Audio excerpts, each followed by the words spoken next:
This is the ultimate office project for the Exhibition Environments class. I am Gabrielle Winterlin, and this is my ultimate office.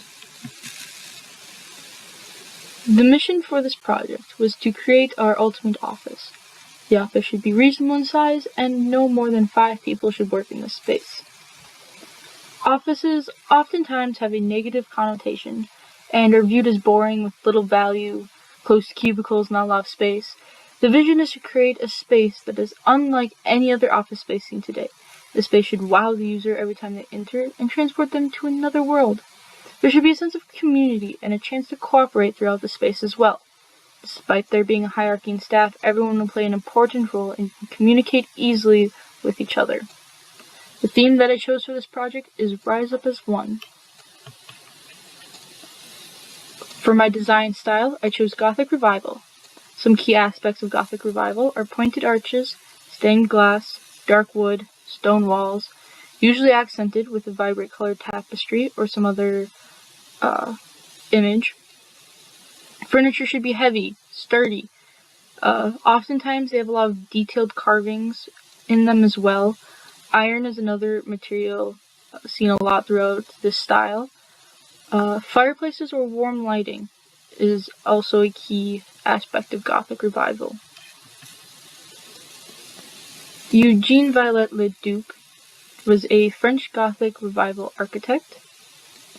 I chose him as inspiration because a lot of his pieces have that same Gothic Revival aspects to it, including arches, large decorative windows or stained glass windows, and spires as well. A lot of the exterior of his buildings or the form of his buildings weren't highly detailed, which I also enjoyed. A lot of just basic shapes working together, and I appreciated that. For my design strategy, these are some of the chairs I chose and the table, which is mostly what I'm looking for. It's not what is necessarily modeled in renders later on, but these highly detailed wooden chairs and tables is what I'm looking for this space. Also wooden furniture.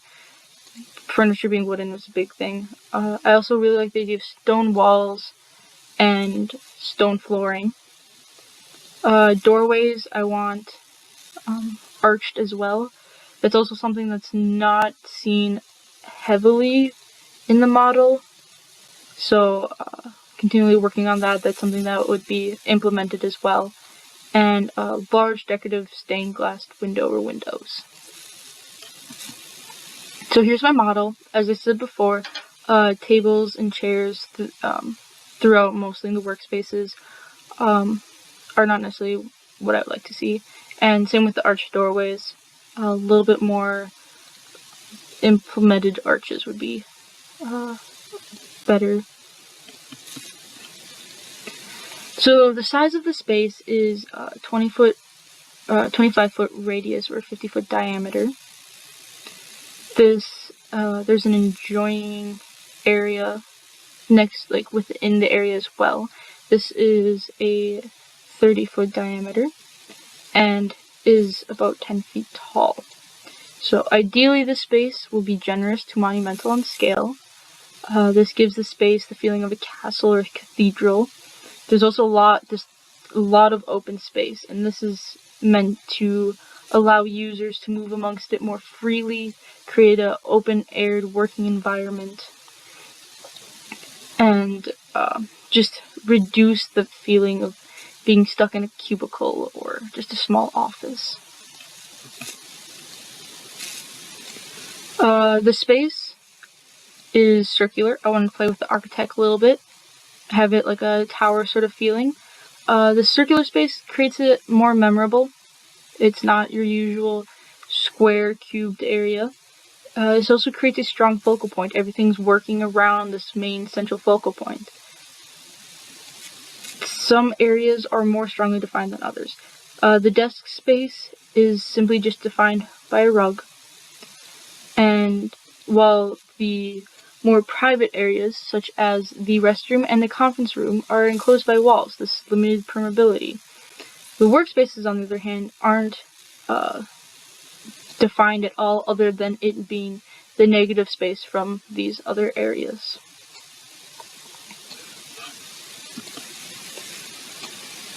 The adjoining spaces have a direct connection with the main area. This allows for easy access into the meeting room or restrooms or the rest of the areas around it. The two inner places, the meeting room and the restroom, are not directly connected to each other. So you need to come back out into the main area to go to the other side. This is an off-side connection, and these two areas aren't related, so it makes sense.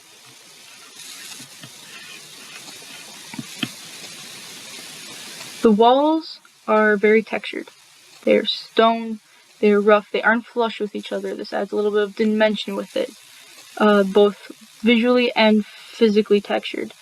The overall architect of the place being round creates a sort of smoothness visually already, so the offsetting walls adds texture to that, making the place not seem as open or too much open space.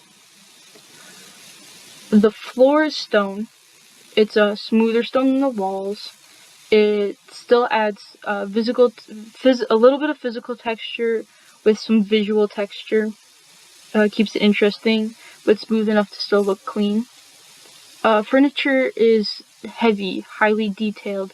This also creates visual texture as well as physical, and helps fill up the space.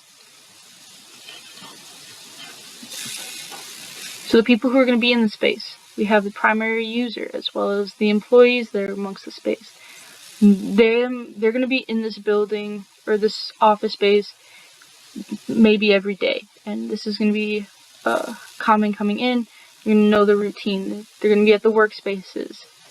A guest or a potential client who is coming into this workspace, they aren't going to be here that often. So this is going to be really creates a wow factor for them when they come in, and how this place interacts with the company. So, the events of this experience. So coming in to this office space, you're going to be coming in from a regular hallway. And from this hallway, you're going to open the doors, and it's going to be this massive open space. You're going to see this intricate, heavy desk, and this giant stone statue, and possibly the parts of the window as well will come in. And this is a wow factor for coming in. From there, you'll be greeted by the desk. This is the desk. If you're an employee who comes in here all the time, you're going to be coming to either you're working at the desk or you're going to the workspaces on either side. There's the tables there. Potential client, on the other hand, or a guest, you're going to come in, also be greeted by the desk, and from there being either escorted to the meeting room, shown where the restroom is should the need arise.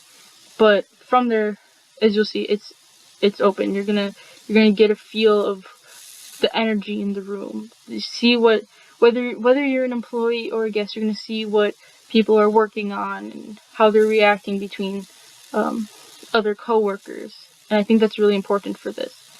Upon exiting the space, you'll be leaving through the same door you came in, and there's not much factor going in out of it other than that drastic change in size of space. The general function of the space is an office and a workspace for other employees. The adjoining area functions as a meeting area to sit down with potential clients or other in-company meetings.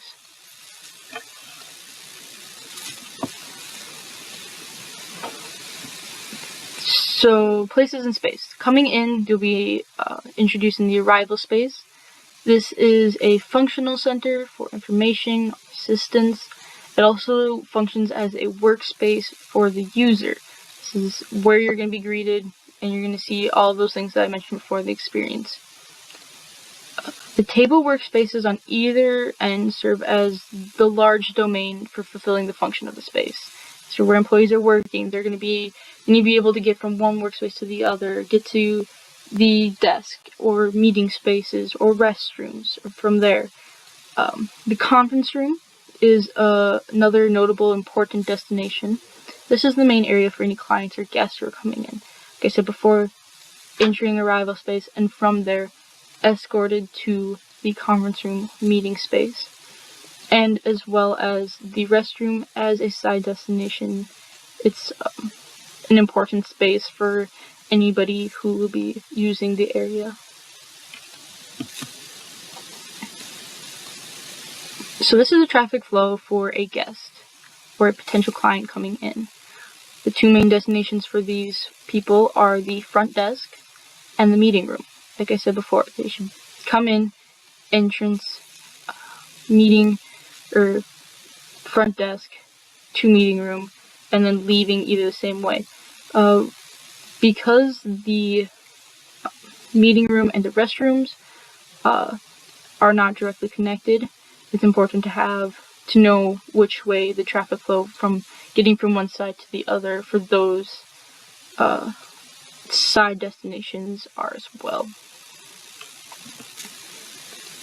The traffic flow for an employee is a lot different and a little bit more chaotic. They'll be using the workspaces, which is a large majority of the area. So moving from one workspace to the other workspace, seeing who's at the front desk, talking with who's at the front desk. From there, going to the office room or the conference room to meet with potential clients, or going to the restroom.